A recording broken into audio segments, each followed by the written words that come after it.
아, 아, 아,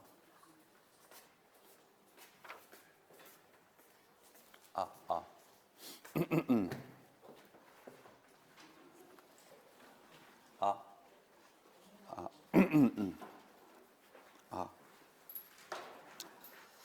아, 아, 잘 들리시나요? 아, 아, 괜찮으세요? 예, 잠시만요.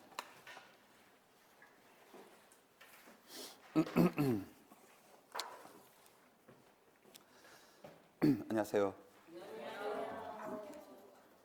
안 켜졌는데? 잠시만요. 아, 아, 아, 목소리가 작은가요? 안 켜졌나? 여기가 안 켜진 거 아니에요? 여기가 안 켜졌네. 예. 자, 오늘은 이제 기초 이론 6주차 수업입니다. 날씨가 엄청 춥죠. 예, 건강 관리 잘 하셔야 되겠습니다. 너무 춥습니다.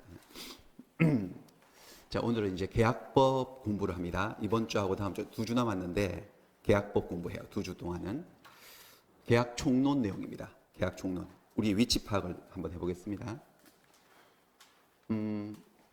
자, 첫 번째 총칙산 한번 쭉 둘러봤고요. 두 번째 물권의 산도 봤어요. 근데 지금까지 봤던 이 두 개의 산은 거대하고 위험하고 막 어마어마했어요. 양도 많고. 근데 세 번째 산이 계약이라는 산은 조금 산이 다르죠. 좀 만만해 보입니다. 동네 뒷산처럼요. 실제로 양도 적고 내용도 좀 쉽습니다. 근데 원래 민법전 원래 편제는 1편 총칙, 2편 물권, 3편 계약이 아니에요. 원래 민법전은 3편이 채권이에요. 물권 다음에 채권이 나와요. 그 채권은 물권보다 더 큰 산이에요. 어마어마해요. 양이 엄청 많거든요. 채권이 뭐냐? 자, 물권은 물건을 지배하는 권리, 뭐 소유권, 전세권, 저당권, 지상권 이런 거. 근데 채권은 뭐냐면은 두 사람 나와야 된다 그랬죠? 어떤 채권자가 어떤 사람이 다른 사람에게 어떤 행위를 해달라고 청구하는 권리예요. 채권자가 채무자에게 일정 행위를 청구하는 권리를 채권이라 하는데 그 채권 내용이 어마어마해요. 근데 채권도 총론, 강론 이렇게 나눠져 있어요. 근데 채권 강론 편에 가면은 뭐가 나오냐면 이 채권이 발생하는 원인이 나옵니다. 채권 발생 원인.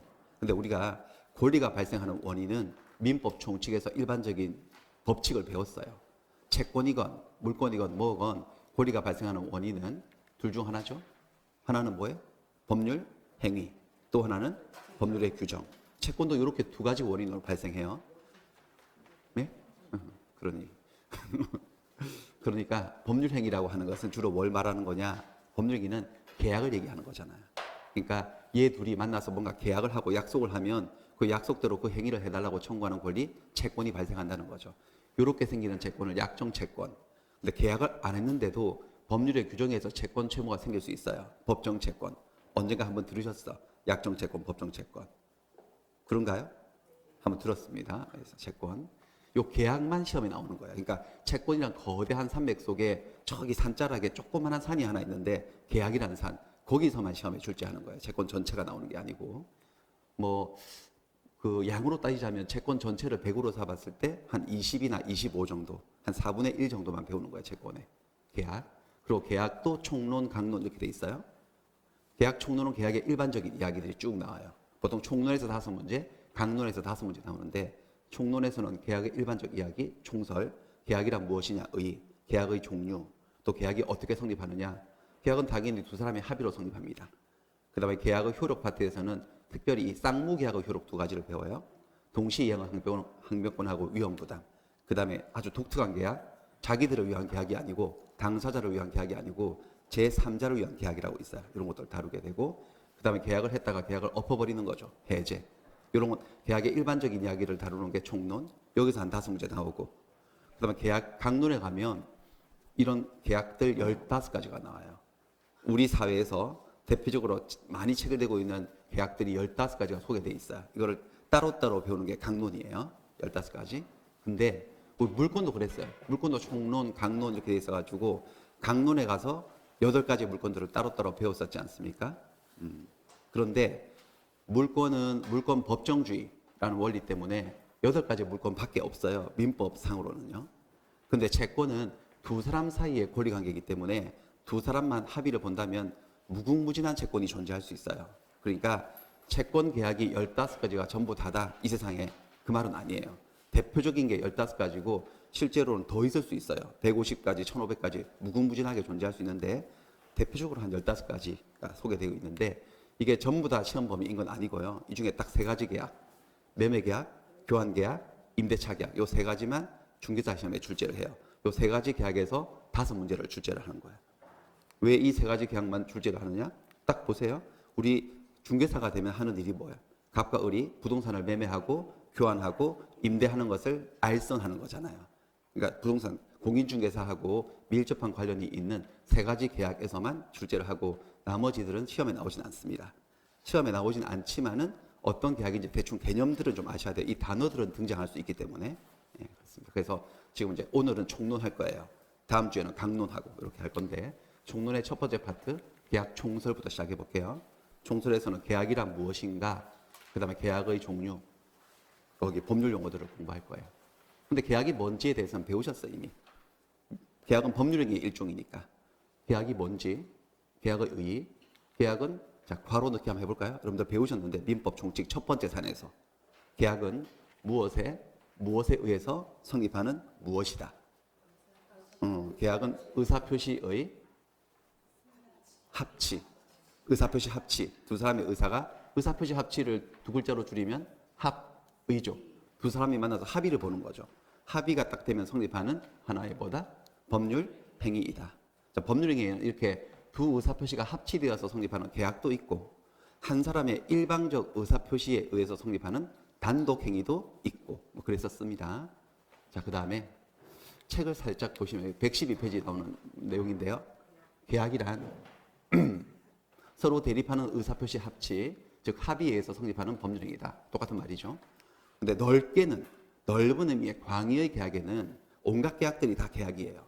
지금 우리가 하려고 하는 채권 계약이라 하는 것은 둘이서 계약을 맺었을 때 채권 채무가 생긴다는 거지. 두 사람 사이에서만 주고받을 수 있고 주장할 수 있는 청구권이 생기는 매매 계약, 교환 계약, 임대차 계약 이런 게 채권 계약이고, 그 다음에 물권 계약도 있어요. 전세권을 설정하는 것, 저당권을 설정하는 것 이런 것도 계약이거든요. 근데 얘들은 계약은 두 사람이 해도 그 계약을 통해서 가지게 되는 권리가 강력한 절대적 권리, 물권을 가지게 되는 물권 발생을 목적으로 하는 물권 계약도 있어요. 그것도 계약이고, 그 다음에 신분관계 발생을 목적으로 하는 계약도 있어요. 가족법상의 계약, 혼인을 하고 입양하는 것도 계약이거든요. 이런 것들 신분계약이라고 해요. 가족법상의 계약. 넓게는 전부 다 계약인데, 그러니까 온 세상은 다 계약천지예요. 지금은 계약으로 구성되어 있는데, 그런데 지금 우리가 하려고 하는 것은 채권법 파트거든요. 그래서 좁게 보통 계약이라고 할 때 지금부터는 이 중에서 채권 계약만을 의미합니다. 매매 계약, 교환 계약, 임대차 계약처럼 계약을 하게 되면 두 사람 사이에서만 그 효력을 주장할 수 있는 채권 채무가 생기는 채권 계약을 다루겠다라는 것이고요. 그다음 이 채권 계약의 종류로 한번 가볼게요. 이 종류를 통해서 법률 용어들을 좀 공부할 거예요.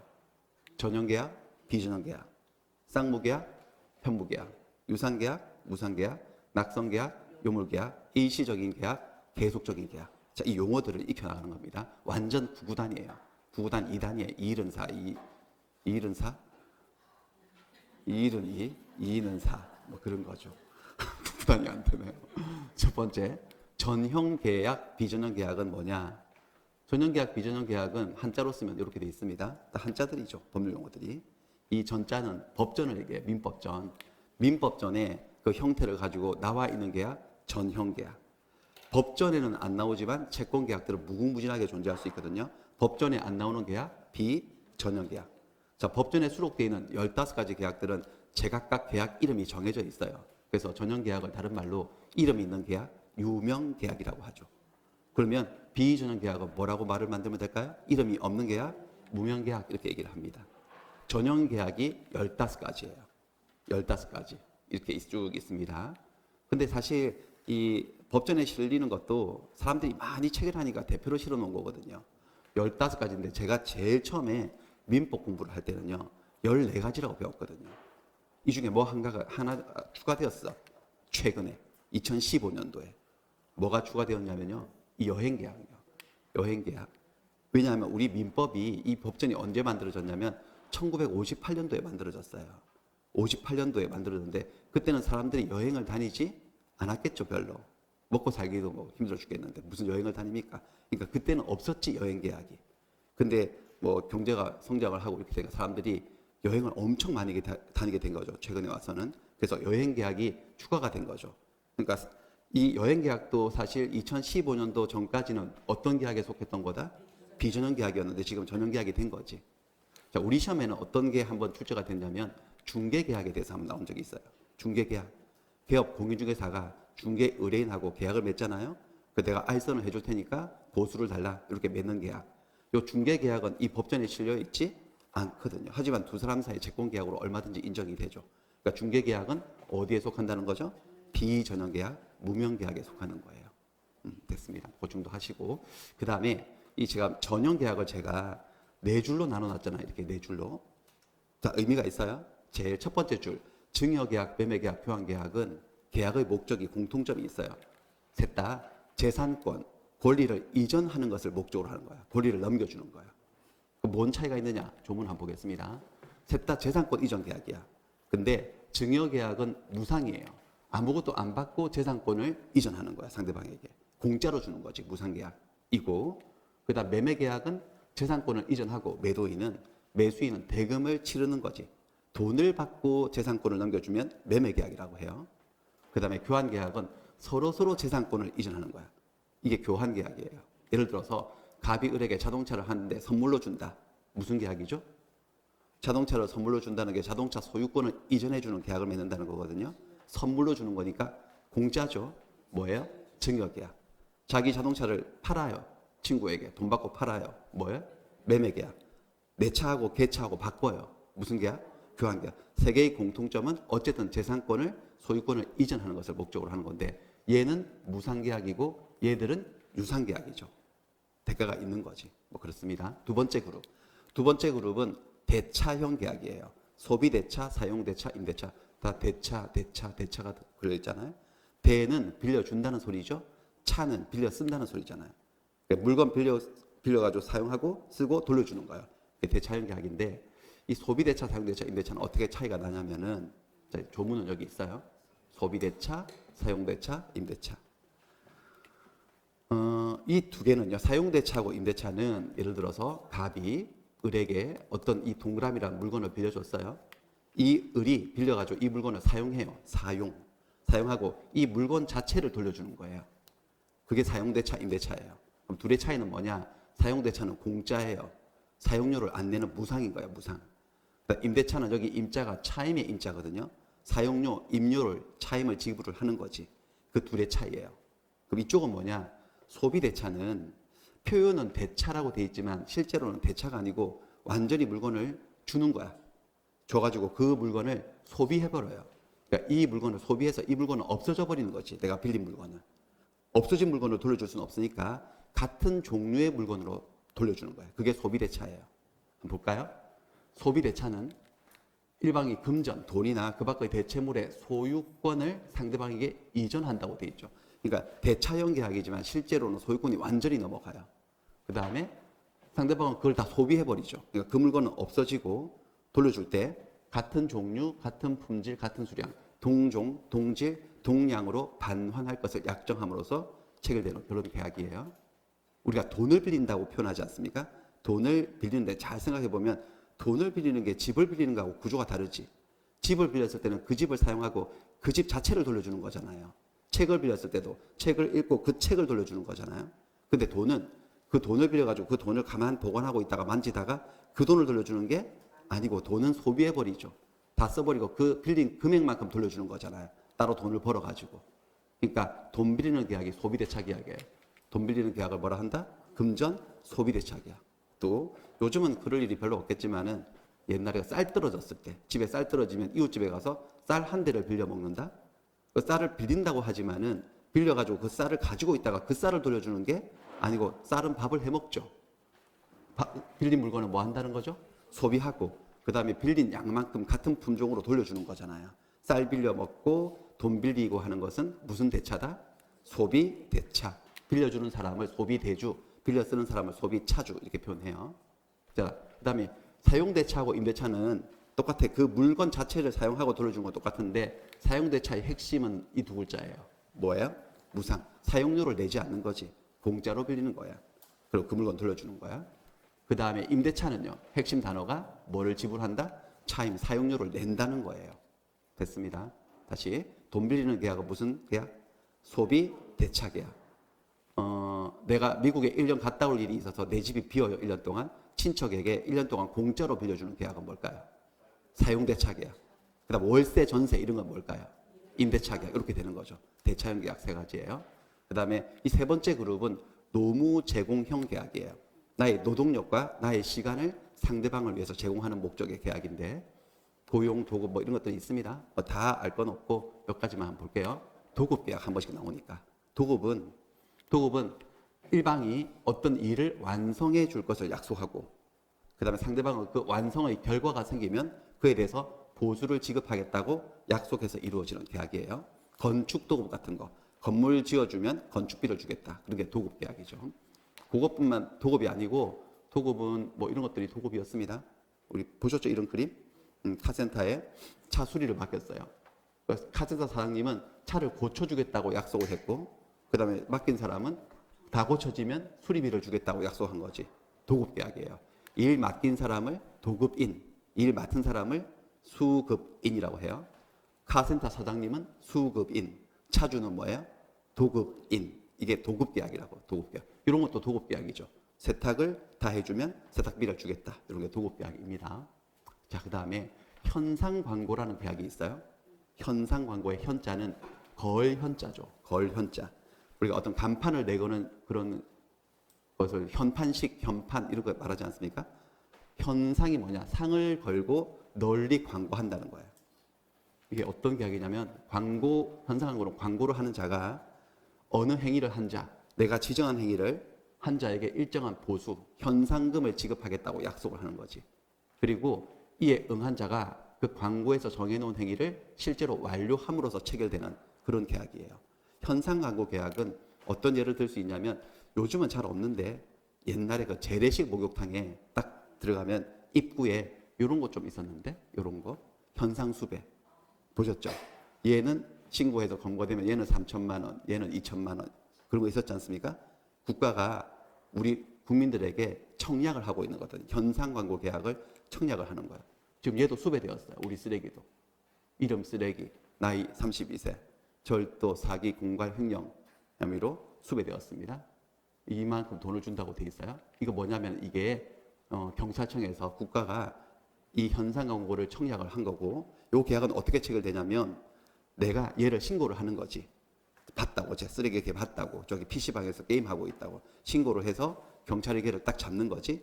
요 행위가 딱 완료가 되면 그때 계약이 딱 체결되는 요 계약이 현상 광고 계약이에요. 자, 그 다음에 위임 계약 가보겠습니다. 위임 계약은 자기 사무 처리를 맡기는 계약이에요. 사무 처리를 위탁하는 계약인데 그 예로는 요걸 들 수 있겠네요. 우리 대리 공부할 때 얘들 보셨죠? 삼촌이 서울로 발령을 받아가지고 부산에 살고 있던 집을 자기 조카, 부산에 살고 있는 조카에게 집을 좀 팔아달라. 팔아주면 좋은 가방 하나 사주겠다. 라고 자기가 해야 될 사무의 처리를 뭐 한 거죠? 위탁을 한 거죠. 그래서 얘가 팔아주겠다. 좋은 가방 사줘. 해서 합의를 봐서 이루어지는 계약이 위임 계약이에요. 일 맡긴 사람을 위임인, 일 맡은 사람을 뭐라 할까요? 수임인. 요거 위임 계약이라고 해요. 됐습니다. 요 정도, 요런 단어 정도 들어오시면 되고, 마지막 그룹에 이런 계약들은 뭐 조합. 됐어요. 모르셔도 돼요. 그냥. 조합은 근데 언제 한번 들으셨는데, 조합 계약. 혹시 기억나시나? 조합 계약. 조합이 계약이라고. 우리 물건의 공동 소유 형태의 공유, 합유, 총유 이렇게 있었는데 합유를 하는 게 동업자들이 조합 계약을 맺어가지고 동업자산에 대해서 가지고 있는 공동 소유 형태가 합유다 하면서 조합을 한번 말씀을 드렸는데 전혀 기억 안 나시죠? 네. 그 조합의 합자거든, 합유거든 이게. 됐습니다. 이렇게 15가지 계약이 있는데 다 시험에 나오는 게 아니고 몇 가지가 나온다고요?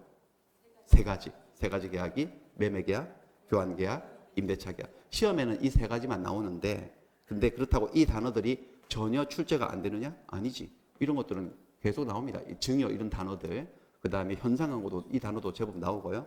도급 이런 것도 나옵니다. 그러니까 자세한 법리가 시험에 나오진 않는데 그 단어 자체는 여러분들이 알고 있는 것을 전제로 해서 시험에 출제를 하니까 이 정도는 알아두셔야 되겠다.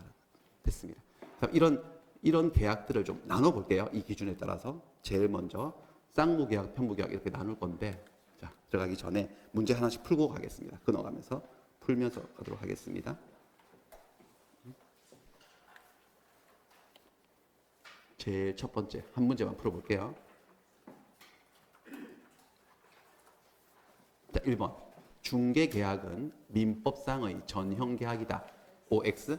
X. 뭐라고 대답을 해야 되죠? 비전형계약 또는 무명계약이다. 이름 없는 계약이다. 이름이 있지 않냐? 이름이 있어도 민법전에 나와 있는 건 아니기 때문에 무명계약, 비전형계약이라고 얘기를 합니다. 됐고요. 자, 그 다음에 계속 해볼게요. 자, 계약에서 이제 이 채권 계약들을 이제 분류를 하거든요. 어떤 목적을 가지고 분류를 하는데 계약은 쌍무 계약이 있고 편무 계약이 있어요. 쌍무, 편무. 자, 한자로는 이렇게 써요. 쌍무, 편무. 쌍은 쌍방을 얘기하는 거죠. 갑과 을 양쪽을 다 얘기하는 거예요. 무는 채무를 얘기하는 거예요. 계약을 체결했을 때 양쪽이 다 채무를 부담하는 계약. 둘 다 채무자가 되는 계약. 그 양채무 사이에 대가적 의미가 있는 거죠. 기브 앤 테이크 관계. 이게 쌍무 계약이고. 편은 한쪽을 얘기하는 거잖아. 한쪽 편들지 마라 할 때 그 편이죠. 일방만 얘기하는 거야. 그러니까 계약을 체결했을 때, 자, 쌍무 계약은 얘는 매매 계약, 교환 계약, 임대차 계약 이런 게 쌍무 계약이에요. 반면에 편무 계약은 계약을 했는데, 갑과 을이 계약을 했는데 갑만 채무가 생기는 거야. 갑에게만. 을에게는 아무 채무가 생기지 않는 거예요. 일방만 채무를 부담하거나 쌍방이 채무를 부담해도 양채무가 대가성이 없을 때는 편무계약에 속합니다. 밑에 건 별로 중요하지 않고 그냥 편하게 이렇게만 알아두세요. 어떤 계약이냐? 증여계약, 사용대차계약 이런 게 편무계약이에요. 그림을 통해서 한번 익혀볼까요? 매매계약은 쌍무계약이에요. 증여계약은 편무계약이에요. 자, 매매계약을 딱 체결하면 매도인과 매수인 둘 다에게 채무가 생겨요. 둘 다에게. 여기서 다시 한번 고정관념을 깨야 되는데 채무라고 하는 게 꼭 돈을 갚는 것, 빌린 돈을 갚는 것만 채무인 것은 아닙니다. 우리 채권자가 채무자에게 일정 행위를 요구하는 게 다 채권이라고 그랬잖아요. 그중에 돈 달라고 하는 채권을 금전채권, 돈 말고 다른 어떤 행위를 해달라고 요구하는 비금전채권도 존재한다고 했죠. 그럼 그걸 조금 응용하면 채권의 반대말이 뭘까요, 여러분들? 채무니까 채무도 금전채무, 돈 주는 것만 채무가 아니고 비금전 채무도 있어 없어? 있지. 계약을 통해서 내가 너한테 뭘 약속했고 그것을 해야 될 의무를 다 채무라고 하는 거야. 매도인도 채무가 생기지. 매매 계약을 했으면은 매도인은 이 소유권을 이전해 줄 채무자가 되는 거고 얘는요. 대금을 지급할 채무. 양쪽 다에게 채무가 생기고 양채무는 대가적 의미가 있어요, 없어요? 있죠. 대가적 의미가 있습니다. 그러니까 쌍무계약인 거지. 매매계약은. 반면에 증여계약은 공짜로 집을 한 채 주는 거거든 그냥. 이 증여계약을 체결하면 증여자에게는 채무가 생기지. 하지만 수증자는 뭔가를 하겠다고 약속한 바가 없어. 주면 고맙게 받겠다고만 한 거지. 그러니까 증여계약을 하게 되면 증여자는 약속대로 소유권을 이전해 줄 채무를 부담하지만 수증자에게는 아무런 채무가 생기지 않으니 이런 증여계약을 뭐라고 한다? 편무계약이라고 한다. 그런데 우리가 계약을 쌍무계약과 편무계약으로 구별하는 데는 분명히 이유가 있는 거예요. 뭔가 다르기 때문에 구별하는 거거든요. 자, 편무계약에는 없으면서 쌍무계약에만 적용되는 법의 이치가 두 가지가 있어요. 그 두 가지가 뭐냐면은 동시이행의 항변권과 위험부담이에요. 이 두 가지요. 조문은 536, 537조 나오는데 동시이행의 항변권 536조, 그 다음 537조는 채무자 위험부담의 원칙. 근데 이게 조문들을 보시면 둘 다 어떤 단어로 시작되고 있죠? 쌍무계약 어쩌고 저쩌고 흐르고 있어요. 그러니까 저 두 가지는 어떤 계약에서는 적용되지 않는다? 편무계약에서는 적용되지 않아요. 왜 그런지 한번 볼까요? 무슨 말인지만 알아들으시면 당연히 이해가 되는데, 자, 먼저 쌍무계약의 당사자 일방은 쌍무계약을 체결한 당사자 일방, 그 일방은 매도인이 될 수도 있고 매수인이 될 수도 있겠죠. 상대적으로. 일방은 상대방의 채무 이행을 제공할 때까지 상대방이 그 채무 이행을 제공해 주지 않는다면, 이행을 안 하고 있다면 나도 자기 채무 이행을 거절할 수 있는 그런 권리를 가져요. 그렇게 거절할 수 있는 권리를 동시이행의 항변권이라고 얘기를 하는 거지. 여기다 넣어볼까요? 매매계약을 했는데 매도인이 소유권 이전 채무를 이행하지 않아. 날짜가 되었는데 등기 이전에 필요한 서류를 주지 않고 있다고. 그러면서 얘가 얘한테 잔금 날짜가 되었으니까 잔금 달라 그러면 잔금을 줘야 돼, 거절할 수 있어? 거절할 수 있죠. 자기 채무 이행을 거절할 수 있어. 상대방이 자기 채무 이행을 안 하면 나도 이행 안 해도 되지. 날짜를 넘겨버리는 거야. 넘겨도 위법한 행동을 하고 있는 게 아니지. 정당한 거지. 이행 지체로 인한 손해배상 책임을 진다, 지지 않는다? 지지 않지. 정당한 거지. 이 항변권 때문에. 반대로 할 수 있습니다. 이번에는 이 매수인이 잔금을 주지도 않으면서 매도인에게 소유권 이전을 요구하는 거야. 당연히 얘도 소유권 이전 채무 이행을 거절할 수 있지. 이 서로 이렇게 네가 네 채무 이행할 때까지 나도 이행 못한다라고 거절할 수 있는 권리 뭐라고 한다고요? 동시 이행의 항변권을 가지게 되죠. 근데 그게 여기도 그럴까? 여기는 그럴 수가 없지. 여기는 증여자가 수증자에게 이런 말을 할 수 있을까? 네가 나한테 채무를 이행할 때까지 나도 내 채무 이행을 못할 거야, 안 할 거야 라고 거절할 수 있을까요, 없을까요? 없어요. 왜요? 이쪽은 채무가 아예 없기 때문이죠. 그러니까 이런 걸 못한다는 거지. 동시 이행 항변권은 어느 계약에서만 존재하는 거다? 쌍무계약에서만 존재하는 현상이라는 거지. 편무계약에서 있을 수 없잖아, 이게 개념상. 됐고, 또 하나 위험부담. 자, 위험부담이라는 게 뭐냐면은 퀴즈를 하나 드려볼까요? 이렇게 매매계약을 했어요. 여러분들이 갑이라고 상상하세요. 여러분들 주택을 하나 매매를 했어. 10월 1일 날 매매계약을 했고 31일 날 한 달 좀 있다가 이제 소유권 이전 등기 해주고 잔금 받기로 했어요. 중간에 중도금도 받고. 근데 10월 15일경 중순쯤에 이런 일이 생긴 거야. 벼락이 쳐서 집이 내려앉아 버린 거야. 멸실돼 버린 거야. 자, 물건이 멸실되면 소유권이 없어진다는 거 배우셨죠, 여러분들? 그러면 소유권 이전을 하는 게 가능해요? 불가능해요? 불가능하죠. 없는 소유권을 어떻게 이전해줘? 자, 이렇게 되면 얘는 소유권 이전 채무가 소멸되는 거야. 소멸되는 거지. 당연히 해줄 수가 없으니까. 여기서 어떤 문제가 하나 생길까요? 상상해 보세요. 자, 이쪽은 불가능해졌는데 이쪽은 불가능한 건 아니지. 돈을 주려면 줄 수도 있어, 없어? 돈이 있으니까. 있지. 근데 이 돈을 받을 수 있느냐 없느냐 문제가 불거지겠죠.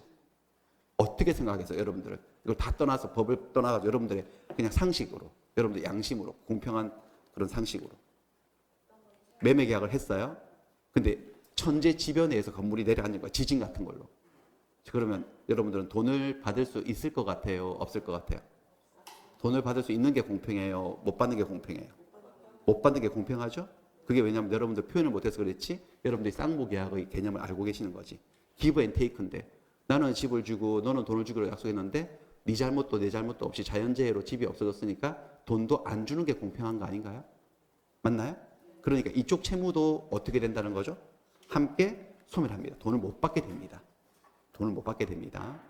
이게 위험부담 문제예요. 위험부담 문제가 뭔지 잘 들어보세요.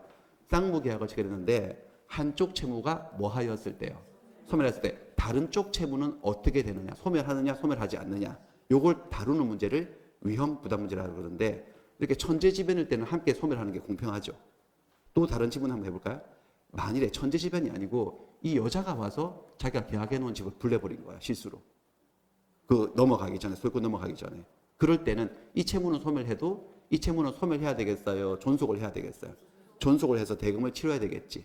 이런 문제들요. 이런 문제들을 어떤 문제라고 한다? 위험부담 문제라고 해요. 그러니 이 문제가 여기서는 생길 수가 없지.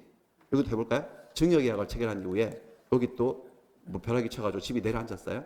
이럴 때 상대방의 채무는 이 채무가 소멸했을 때 상대방의 채무는 어떻게 되는지를 따지는 게 위험부담 문제인데 상대방은 애초에 채무가 존재하지 않았기 때문에 이 문제가 생길 수가 없는 거지. 무슨 얘기인지 아시겠죠? 따라서 위험부담 문제는 어떤 계약에서만 생기는 문제다? 쌍무계약. 이 두 가지요. 그렇습니다. 여기까지 하고 또 문제 조금 끊어서 한번 볼게요. 끊어서. 나중에 같이 보니까 효율이 떨어져가지고 끊어서 같이 보겠습니다. 여기요. 자, 2번. 매매계약은 쌍무계약이다. OX. O. 매매계약은 쌍무계약. 임대차는 어떨 것 같아요? 임대인은 물건을 빌려주기로 했으니까 사용하고 수익하게 해줄 채무가 생기고 임차인은요. 차임을 지급할 채무가 생기니까 대가성이 있으니까 편무가 아니라 쌍무겠지. 쌍무예요. 그 다음에 도급계약은요. 어때요? 도급계약은 수급인은 이를 완성해줄 채무가 생기고 도급인은 완성의 결과가 생기면 보수를 지급할 채무가 생기고 양채무 대가성이 있어 없어요? 있죠. 그러니까 무슨 계약이다? 쌍무다. 쌍무. 증여계약은요. 편무계약이다. 맞죠? 누구에게만 채무가 생기죠? 증여자에게만. 수증자에게는 어떠한 채무도 생기지 않으니까 편무계약이고요. 또 6번 교환계약, 임대차계약, 도급계약 공통점을 말해보시죠. 교환계약, 임대차계약, 도급계약, 쌍무계약이죠. 쌍무계약이니까 전부 다 이 당사자들은 자연스럽게 계약을 체결하면 동시이행 항변권을 가지게 될 거다. 맞습니까? 그렇죠. 상대방이 이행 안 하면 나도 이행 안 해. 이렇게 거절할 수 있는 항변권을 가지게 되죠. 또 편무계약의 경우에는 원칙적으로 위험 부담의 법리가 적용되지 않는다. 맞죠? 위험 부담의 법리는 어떤 계약에만 적용되는 거다. 쌍무계약에만. 됐어. 여기까지. 그 다음 분류로 가보겠습니다. 이번에는 쌍무 편무가 아니라 유상 무상 계약을 한번 볼게요. 유상 계약, 무상 계약. 다른 거예요, 다른 거. 유상은 있을 유, 무상은 없을 무. 보상이 있는 계약, 유상 계약. 보상이 없는 계약, 무상 계약. 이쪽은 그냥 쉽게 얘기하면 이쪽은 공짜라고 생각하시면 돼요. 공짜. 공짜인 계약이 무상 계약이고 공짜가 아니면 유상 계약이고 그렇습니다. 개념은 계약을 체결했을 때 양 당사자가 서로 대가적 의미를 갖는 출연을 하는 계약을 유상 계약이라고 해요. 이런 거요. 매매 계약, 교환 계약, 임대차 계약은 유상 계약이에요. 반면에 계약을 했는데 한쪽만 출연을 하거나 됐어요. 이 정도 할게요. 한쪽만 출연하는 거야. 이쪽은 양쪽 다 출연하면 유상 계약, 한쪽만 출연을 하면 무상 계약. 증여나 사용대차 계약이 무상 계약의 예입니다. 그러니까 여러분들 유상 계약과 무상 계약을 이해를 하시려면 어떤 단어의 뜻을 아셔야 되는 거죠? 출연을 아셔야 돼요. 출연. 출연이 뭐냐? 여기서의 출연은 누가 드라마에 영화에 출연했다 그런 출연이 아니고 출연은 내가 남에게 나의 재산을 내어놓는 행위를 말합니다. 상대방을 위해서 재산을 내어놓는 행위. 출연 행위라고 해요. 출연이 있으면 나의 재산은 감소됩니다. 그리고 상대방의 재산이 증가됩니다. 내 재산을 감소시키면서 상대방의 재산을 증가시켜주는 것. 상대방에게 재산을 주는 행위를 출연 행위라고 얘기를 한다고. 여기서 재산이라고 하는 게 꼭 돈, 눈에 보이는 물체, 물건만 얘기하는 게 아니고 내 시간, 나의 노동력을 상대방을 위해서 제공하는 것도 출연이라고 할 수 있어요. 인간에게 가장 소중한 재산은 어쩌면 시간이라고 볼 수 있잖아요. 그렇습니다. 그러니까 볼까요? 한번 매매 계약을 하면 양쪽 다 출연한다는 걸 이해할 수 있어요. 자, 매매 계약을 하게 되면 얘는 이 집을 얘한테 결국 줘요, 안 줘요? 주지. 주면 소유권이 넘어가는 거죠. 그럼 얘가 집이 없어지고 얘가 집을 생기는 거니까 갑이 출연을 하는 거지. 집을 주는 출연. 근데 얘도 가만히 그걸 받고 있지 않아. 얘도 돈을 줘, 안 줘? 돈을 주면 여기서 통장에서 1억 빠지고 얘 통장에 1억 들어가는 거니까 출연하는 거지. 둘 다 출연을 하고 양 출연 사이에 대가성이 있어요, 없어요? 그러면 이 계약을 뭐라고 부른다? 유상계약이죠. 왜 유상이라고 하느냐? 보상이 있다는 거지. 내가 이 집을 주면서 내 재산이 마이너스가 났는데 돈을 받아가지고 플러스로 채워서 보상을 받았어, 안 받았어? 보상이 있는 계약, 유상계약이라고 부르는 거예요. 반면에 이쪽을 볼까요? 증여는 증여계약을 하게 되면 증여자는 출연을 하지. 이 집을 주지. 근데 수증자는 땡큐 하고 입을 닦아버리지. 아무런 대가적 출연을 하지 않아. 공짜기 때문에. 그러니까 얘는 아무 보상 없이 계약을 하는 거죠. 이런 계약. 일방만 출연하는 계약을 뭐라고 한다고요? 무상계약이라고 해요. 자, 다시 우리가 지금 계약을 유상계약과 무상계약으로 구별을 했는 데는 또 뭔가 유상계약만 가지는 특징이 있기 때문이거든요. 그 특징이 바로 뭐냐? 담보책임이에요. 하자에 대한 담보책임을 지냐 지지 않느냐. 여기는 담보책임이 생기고 무상계약에서는 담보책임이 생기지 않아요. 그 뭔 소리냐 저게. 예를 들어서 여기 한번 볼게요. 계속 볼게요. 양팔저우를 한번 가져와 봤는데 유상계약은 서로 뭔가를 내어놓는 거잖아. 상대방을 위해서.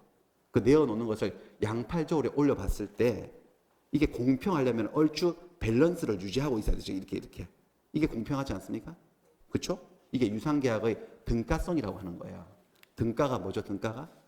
값어치가 대등 비슷해야 된다는 거죠. 그렇잖아요? 근데 경우에 따라서는 이 저울이 이렇게 휘청될 때가 있거든요. 저울이 휘청거린다는 게 뭘까요? 이 물건이 돈값을 하지 못하니까 저렇게 기울어지는 거지. 왜 그럴까?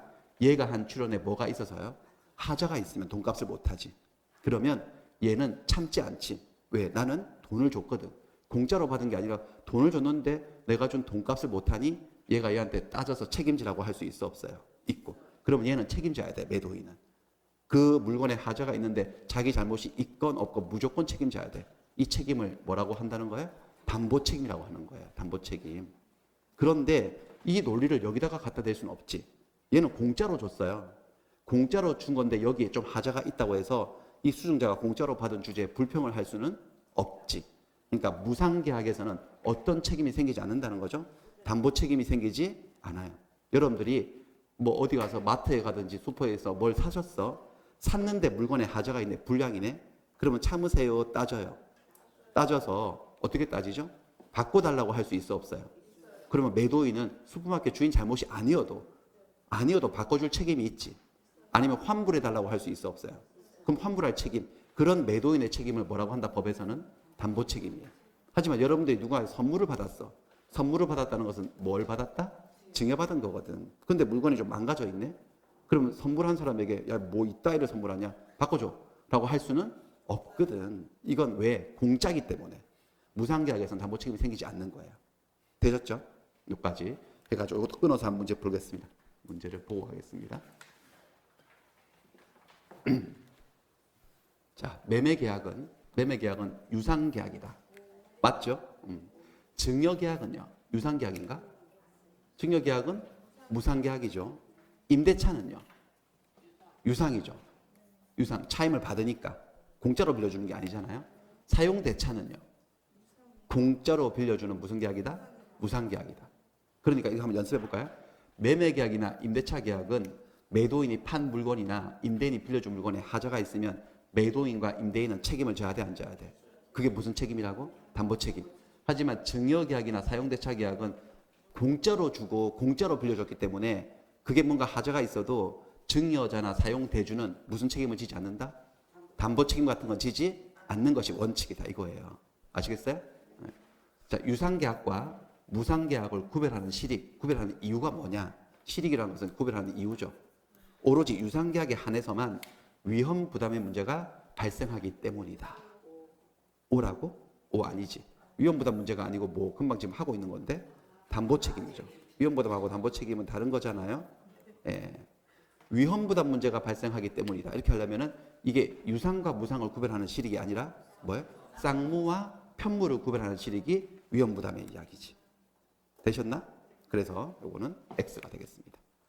그 다음에는 계속 가볼게요. 그 다음에는 낙성계약, 요물계약 개념이 있어요. 한자로는 이렇게 쓰지. 낙성, 요물.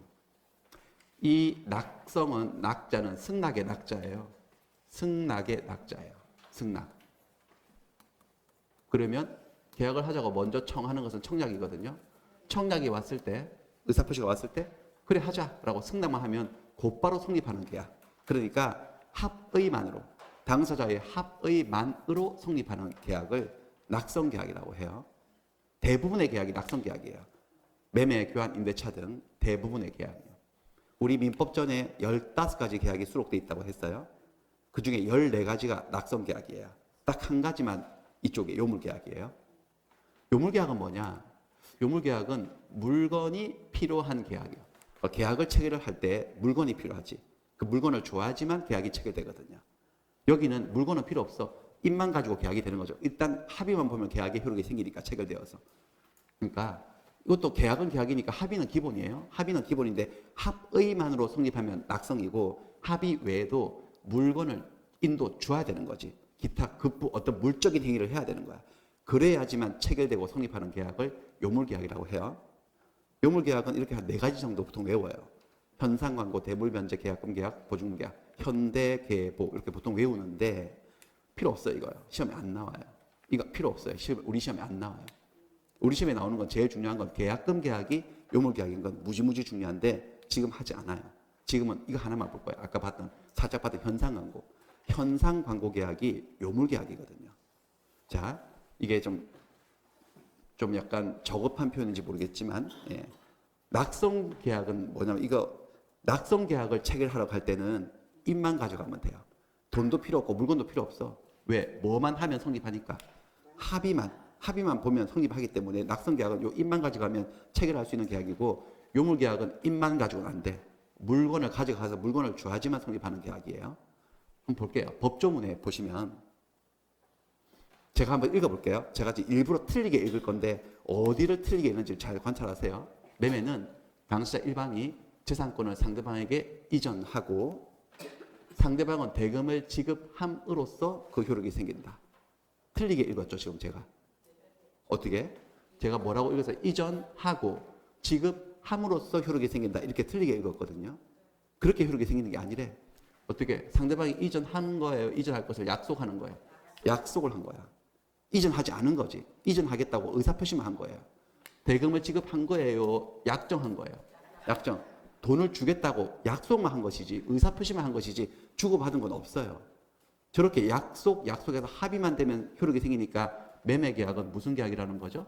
낙성계약인 거야. 그러니까 여러분들 매매계약 하러 가실 때, 저 건물 매매계약 하러 가실 때 돈 없어도 계약할 수 있어 없어요? 돈 없어도. 뭐만 가지고? 합의인만 가지고? 그렇습니다만. 그렇죠. 합의만으로 계약이 체결되거든요. 돈 없어도, 물건 없어도 매매계약을 얼마든지 체결될 수 있죠. 교환도 그래요. 교환을 보세요. 교환은 당사 쌍방이 금전 이외의 재산권을 서로 이전함으로써 성립하는 게 아니고 이전할 것을 뭐 함으로써? 약정. 이전한 거야? 합의만 한 거야? 합의만 되어서 이제 이전할 문제는 남아있지만 어쨌든 그 합의를 통해서 계약이 체결돼 버리는 거지. 이런 계약을 뭐라고 한다고요? 낙성이라고 해요. 낙성이라고 해요.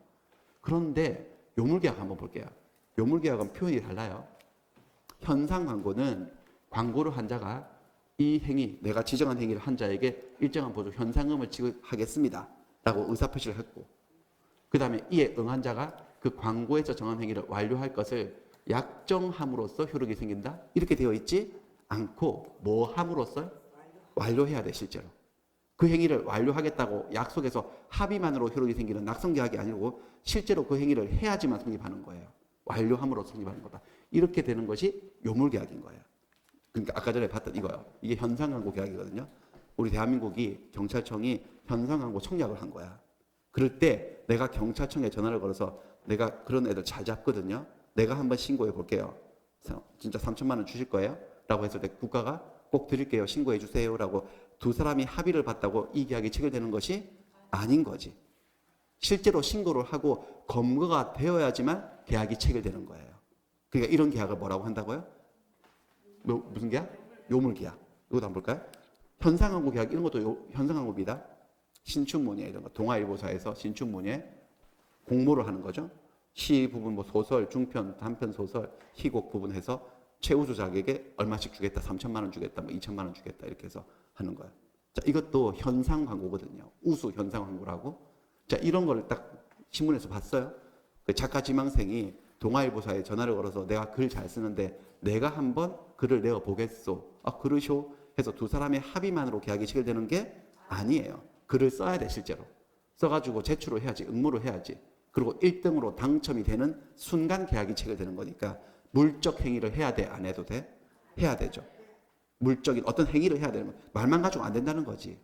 그 작품을 내줘야 되고 이렇게. 이런 계약을 요물계약이라고 해요. 현상광고. 아니면 이런 것도 현상광고죠. 개 찾습니다. 이런 거. 개를 잃어버렸거든, 이 여자가. 이름은 몽인데 몽이를 찾습니다. 그래서 찾아주신 분 100만 원을 드리겠습니다. 이렇게. 이 현상광고인데 그래서 요 동네에서 뭐 할 일도 없이 백수 생활을 하던 우리 쓰레기가 이걸 또 봤어요. 온 동네에 붙어 있는 이걸 봤어. 그래서 어차피 자기는 할 일도 없으니까 걔나 찾아줄까? 그래서 전화를 걸었지. 이 전화번호로. 지금도 울먹거리고 있어요. 그래서 물어봤죠. 진짜로 100만 원 주시나? 근데 개 찾는 건 어렵지 않은데 사실 나도 일종의 개라고 볼 수 있는데 그래서 동네 아는 개들도 많고 뭐 금방 찾지 저거 뭐 수배하면 이렇게 해가지고 그러니까 막 지금 울먹이면서요. 꼭 찾아달라고 찾아주시면 꼭 100만 원 드리겠다고. 알았습니다. 내가 찾아드리겠습니다. 금방 찾을 거예요. 이렇게 합의만으로 계약이 체결되는 게 아니고 개를 찾아서요. 지정행위로 완료. 개를 찾아서 개를 갖다 주면 그때 계약이 체결되는 거야. 이런 계약을 뭐라고 한다고요? 요물계약. 현상광고 계약이 요물계약이에요. 그래서 이 정도 하겠어요. 이 정도. 일단 하고 그 다음에 아까 슬쩍 지나가 버렸는데 아까 쌍무계약, 편무계약을 보셨고 유상계약, 무상계약을 보셨는데 아니 그냥 비슷비슷해 보이지 않냐는 거지.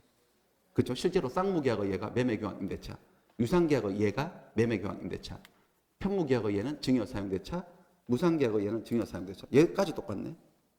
그러니까 이게 이렇게 생각되지 않나요? 쌍무계약이 이퀄 곧 뭐다? 유상계약이고 편무계약이 이퀄 무상계약이다. 그런 생각이 들잖아요. 근데 그렇지 않지. 그럴 것 같으면 이렇게 나누지 않지. 다른 개념이에요. 결정적으로 다른 게 뭐냐면 개념이 다르지. 쌍무계약에서는 양쪽의 무엇을 논하고 있는 거죠? 채무. 채무가 대가성이 있냐 없냐. 유상에서는 채무 개념을 쓴 게 아니고 양쪽의 뭐죠? 출연 개념을 쓴 거죠. 얘하고 얘가 뜻이 다르기 때문에 이 뜻도 달라질 수밖에 없어요. 근데 한 번씩 쌍무계약과 유상계약의 관계에 대해서 문제를 출제하거든요. 자, 모든 쌍무계약은 다 유상계약이다. 이 말은 참입니다. 옵니다. 그러니까 쌍무계약은 전부 다 유상계약입니다. 이건 100% 맞습니다. 근데 어떤 계약이 유상계약이면 그 계약은 쌍무계약이다. 이건 X입니다. 이건 안 이럴 때도 안 그럴 때도 있거든요. 우리 수학에서 수학 얘기를 해서 좀 그런데 명제 이런 거 배우셨잖아요. P이면 Q이다. 이것도 참이고 Q이면 P이다. 이것도 참이면 양쪽은 동치다. 같은 말이다. 이런 거 배우신 적 있나? 기억 안 나시죠? 그러니까 이게 완전히 같은 말은 아니라는 거지. 그게 바로 지금 그래서 제가 현상항고를 잔뜩 설명드린 거예요. 이 예가 나오기 때문에. 자, 현상항고 계약이 쌍문지, 편문지를 한번 판단해 볼게요. 일단 현상항고가 요물계약인 것을 주목하셔야 돼요. 이 계약이 언제 체결되나요? 걔를 찾아주겠다고 약속했을 때 아니면 찾아줬을 때? 찾아줬을 때 성립하는 거야. 찾아줬어. 걔를 찾아줬어. 그럼 계약이 딱 체결된 거지. 계약이 체결되면 얘는 채무가 생기지. 뭐요? 무슨 채무? 100만 원을 지급할 채무. 얘한테는 어떤 채무가 생기나? 찾아줬다니까요. 찾아줬을 때 계약이 체결됐다니까. 더 이상 채무가 없지. 얘는 돈 받을 일만 남은 거지. 무슨 얘기인지 아시겠어요? 더 이상 법적으로 해야 될 일은 없잖아. 그러니까 한쪽만 채무가 생기는 계약? 무슨 계약이에요? 편무계약이에요. 아시겠어요? 자, 그 다음에 이게 채무 관점 말고 출연 관점을 한번 볼게요. 공짜냐 아니냐. 우리 쓰레기가 저 여자한테 공짜로 100만 원을 받는 걸까요? 그건 절대로 아닌데. 어쨌든 얘는 출연을 합니까 안 합니까? 이 계약을 통해서. 출연하죠. 뭔데? 100만 원을 주잖아. 그럼 얘는 출연을 하나 안 하나? 했지 이미. 이미 일주일을 싸돌아다녔거든. 온 돈을 다 들였거든. 자기 시간을 투자한 것도 출연이다 아니다? 출연이죠. 운동화 신발이 다 닳도록. 그 출연의 대가로 100만 원 받는 것이 공짜로 받는 것은 아니죠. 공짜로 받는 건 아닌 거예요. 그래서요. 양쪽 출연의 대가성이 있다 없다? 있죠. 그러니까 이 계약은 공짜는 절대 아니고 유상계약인 거야. 그 무슨 말인지 아시겠죠? 그러니까 그렇습니다. 이게 개념이 달라서 이렇게 되는 건데, 그러니까 현상광고 같은 경우는 유상계약인데 뭐가 아니라 뭐인 거지? 편무계약이죠. 쌍무계약이 아니라 편무계약이어서 모든 유상계약이 전부 다 쌍무계약이다. 이렇게 말을 하면 X가 된다는 거예요. 아시겠어요? 그러면 모든 쌍무계약은 왜 유상계약이냐? 이건 왜 참이냐? 이 논리는 뭐냐면 논리까지 아실 필요 없죠. 외우면 되는데 한번 생각해 볼까요? 쌍무계약은 계약을 체결하면 양쪽 다에게 채무가 생긴다고. 그럼 채무가 생겼으면 이행을 해야 돼, 안 해야 돼? 채무 이행하는 게 곧 뭘까요, 여러분들? 출연이지. 그게 집을 주는 거건 돈을 주는 거건 일을 하는 거건 시간을 제공하는 거건 어쨌든 출연이 이루어지는 거고. 양쪽 채무가 대가성이 있으니까 양출연도 대가성을 유지하겠지. 그러니까 모든 쌍무계약은 뭐일 수밖에 없는 거죠? 유상일 수밖에 없다는 논리가 나오는데 역은 성립하지 않는 거예요. 됐어요. 그래서 그냥 이렇게 기억하시면 돼요. 쌍유 이렇게요. 쌍유는 O인데 유상은 X다 이렇게. 쌍유는 O다. 모든 쌍무계약은 유상계약이다. 이거 하나 기억하시면 돼요. 시험에 자꾸 물어보니까 볼까요? 바로 확인해 보겠습니다. 어떻게 나오는지. 이렇게 나온다고. 3번이나 냈잖아요. 13번 문제인데 쌍무계약은 모두 다 유상계약이다. 이렇게 말했어요. 어떤 계약이 쌍무계약이면 그 계약은 100% 유상계약이다. 라고 말을 하면 맞다는 거예요. 이걸 거꾸로 얘기하면 OX? X죠. 유상계약은 모두 쌍무계약이다. 이렇게 말을 하면 X라는 거지. 그 다음 매매계약은 낙성계약인가? 낙성인가? 맞죠? 왜? 낙성이 뭔데? 합의만 되면 계약이 체결되니까. 물건 안 줘도 아직까지 안 줘도 돈 안 줘도. 그 다음 교환계약은 요물계약인가 이게? 교환계약은 요물계약이에요? 낙성이에요? 낙성이에요. 교환계약도 물건 줘야지 성립하는 거야? 약속만으로 성립하는 거야? 약속으로 합의로 성립하는 거거든. 주는 건 다음의 문제일 뿐이고. 그 다음 현상 광고계약은 낙성계약인가 이게? 얘가 무슨 대표적인 무슨 계약이죠? 요물계약이에요. 됐어요? 요 정도.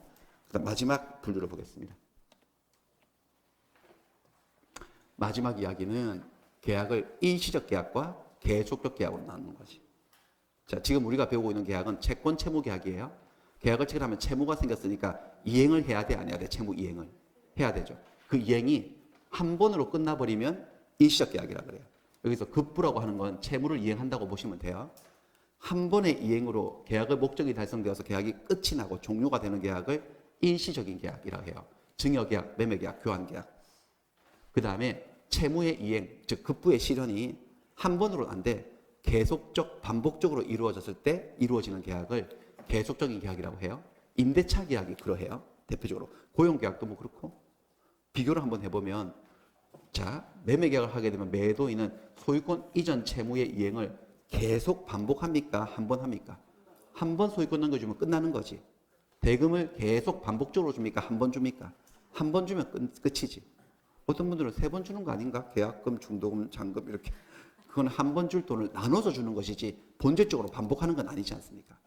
그에 비해서 임대차 계약을 하게 되면 이걸 2년 계약을 해서 2년 빌려줬어요. 그러면 임대인은 2년 동안 사용하고 수익하게 해줄 채무를 이행해야 돼. 고장나면 고쳐주고 또 고장나면 또 고쳐주고 계속적으로 반복적으로. 그 다음 이걸 월세 타입으로 했다면 차임을 한 번 주고 끝이에요? 반복적으로 줘요? 반복적으로 계속적으로 계속 주는 거지. 이런 계약을 계속적 계약이라고 해요. 고용계약도 회사 취직하면요. 하루 출근하고 끝나는 게 아니죠. 내일도 그 다음 달도. 그다음 월급도 회사 측에서도 이번 달도 주고 다음 달도 주고 계속 반복하잖아요. 그런 게 계속적인 계약이에요. 이쪽은 다 일시적 계약이고 증여, 매매, 교환. 왜 구별하느냐? 구별의 실익은 채무 불이행이 있을 때 이쪽에서 소유권 이전 안 해준다? 돈을 안 준다? 차임을 지급하지 않는다? 뭐 이런 식으로. 채무 불이행이 있을 때 계약을 엎어버릴 때 일시적인 계약은 해제를 해요. 계속적인 계약은 해지를 해요. 그러니까 뭐하고 뭐가 다른 거네라고 느끼셔야지. 해제와 해지는 다른 거예요. 해지가 해제의 고풍스러운 표현이 아니에요, 여러분들. 그런 표현이 아니고 그냥 다른 거예요. 어떻게 다르냐? 자, 해제와 해지. 해제를 하면 해제, 해지. 해제를 하면 각 당사자는 원상 회복 의무가 생겨요. 왜냐하면 해제에는 소급 효과가 있거든요. 하지만 해지를 하면 계약은 소급하지 않고 장래를 향해서 계약의 효력이 소멸하는, 없어지는 거예요. 그래서 한번 볼까요? 자, 매매계약을 체결했어요. 매매계약을 체결하고 쭉 진행하다가 채무불이행이 있었어요. 채무불이행이라 하면 얘가 소유권 이전을 안 해준다든지 얘가 중도금 잔금을 안 준다든지 그걸 뭐라 한다고? 채무불이행. 그러면 계약을 뭐 하는 거다? 해제. 얘든 누군가가 계약을 해제할 거야. 해제를 하면 싹 과거가 사라져요. 이렇게. 그 전에 했던 계약 자체가 없어진다고. 해제는 뭐가 있다는 거죠, 여러분들? 소급 효과가 있어요. 그러니까 해제되기 전에 계약의 효력이 있었고 그 전에 주고받은 것은 정당한 이익이었겠지만 해제가 돼버리면 이 과거가 다 사라지기 때문에요. 그 전에 주고받은 것도 부당이득이 되어서 다 돌려줘야 되는 의무. 뭐가 생긴다? 원상 회복 의무가 생겨요. 매매계약이 해제되면 얘는 집을 받았으면 집을 돌려줘야 되고 얘는 돈을 받았으면 돈을 돌려줘야 되는 원상회복 의무가 생겨요. 그에 비해서 임대차 계약을 했어요. 쭉 가다가 계속 차임을 잘 주다가 얘가 형편이 안 좋아졌는지 저번 달, 저저번 달 차임을 2번이나 2기를 연체를 해버렸어. 2기 연체면 어떻게 될까요? 채무불이행인데 그러면 임대인은 계약을 뭐 한다고 한다? 이제는 해지. 해지를 하면 과거에 뭐 한 1년 잘 차임 줬던 그 과거를 건드리진 않아요. 이걸 건드리지 않은 채 장래를 향해서 계약의 효력이 없어져 버리는 거지. 원상회복을 할 일은 생기지 않고 안 준 차임은 지급해야 되지. 장래를 향한 청산 의무가 생길 뿐인 거야. 다시 해제에는 뭐가 있다고요? 소급효가 있어서 과거에 주고받은 것을 다 돌려줘야 되는 원상회복 의무가 생기고 해지에는 소급효가 없어요. 장래 효과밖에 없어서 원상회복 대신에 청산 의무가 생기는 거다. 준 겁니다. 그러니까 여러분들 우리가 신문을 받아보고 우유를 받아먹고 하는 것은 어떤 계약이에요? 일시적 계약이에요? 계속적 계약이에요? 계속적 계약이죠. 그래서 다음 달부터 신문 넣지 마세요. 우유 넣지 마세요. 라고 끊는 거예요. 신문 끊고 우유 끊는 것은 뭘까요? 여러분들 해제예요? 해지예요? 해지죠. 그 몇 년 동안 잘 받아먹던 그 관계를 소급적으로 없애는 건 아니거든. 원상회복할 일은 아닌 거지. 그렇죠? 됐습니다. 그러니까 구별해서 잘 쓰셔야 되겠습니다. 자, 매매계약에서는 돈을 안 주거나 소유권 이전 안 해주면 뭐 한다고 표현해야 된다고요? 해제. 임차인이 차임을 연체하고 2기 이상 연체하면 임대차 계약을 뭐 한다고 표현해야 된다고? 해지. 이렇게 구별하셔서 쓰셔야 돼요. 이거를 섞어 쓰시면은 안 되지. 지금까지는 상관없었지. 하지만 여러분들이 중개사가 되시려면 시험을 합격하시려면 이걸 구별하셔야 되고 또 현업에 나가셔도 요 정도 구별을 하셔야지 교양 있는 중개사지. 이것도 구별 못해가지고 섞었으면요 무식한 중개사가 되는 거지. 그렇습니다. 그래서 뭐 내가 매매 계약을 했는데 매수인이 잔금을 안 치러가지고 나 열받아서 매매 계약을 해지했다 이렇게 말을 하면요. 그러면 그 자체로 자기의 실력을 바닥을 탁 드러내는 말이지. 매매 계약은 해지라는 단어가 존재하지 않거든. 아시겠어요? 그러니까 근데 뭐 상관없는 게 상대방도 모르니까 같이 모르니까 뭐 아무렇게나 써도 뭐 상관은 없는데 저처럼 아는 사람이 들으면 표가 난다고. 아, 이 사람 잘 모르네 법을 이렇게. 그러니까 구별하셔서 쓰셔야 되겠습니다. 자, 문제가 어떻게 나오는지 한번 볼까요? 이 문제는 어떻게 나오는지 보자면 잠깐만요. 끝나고 그만 하고 하겠습니다. 예. 잠시만요. 예, 이거 문제 풀고 하겠습니다. 자, 교환 계약은 계속적인 계약일까요? 어떻게 생각하세요? 절대 아니지. 교환 한 번 하고 채무이행 한 번으로 끝나는 거지. 계속 계약. 그러니까 교환 계약에서 채무이행 안 하면 계약을 뭐 해야 되는 거죠? 해제를 해야 되죠. 자, 계약을 해제를 하면 계약은 처음부터 없었던 것이 된대. 처음이라 하는 것은 계약이 성립한 시점을 얘기하는 거죠. 그러니까 요 처음이라는 것은 계약 해제는 뭐가 있다는 거죠? 소급표가 있어서 그 전에 해제되기 전까지 주고받은 것은 가져야 돼, 돌려줘야 돼. 돌려주는 걸 뭐라고 한다고? 원상 회복 의무라고 한다고. 그다음에 해지예요. 해지로 인해서 계약은 소급적으로 효력을 잃는다. 소급적으로 효력을 잃는 게 아니고 장래를 향하여 효력을 잃는다. 따라서 원상 회복 의무 따위는 생기지 않는다. 해지를 했을 때는. 됐습니다. 이 정도 해서 1교시는 이 정도 할 거예요. 잠시만요. 이렇게 하고 2교시는 이제 계약을 성립하도록 하도록 하겠습니다. 네, 잠깐 쉬었다 하겠습니다. 네. 예. 예, 예.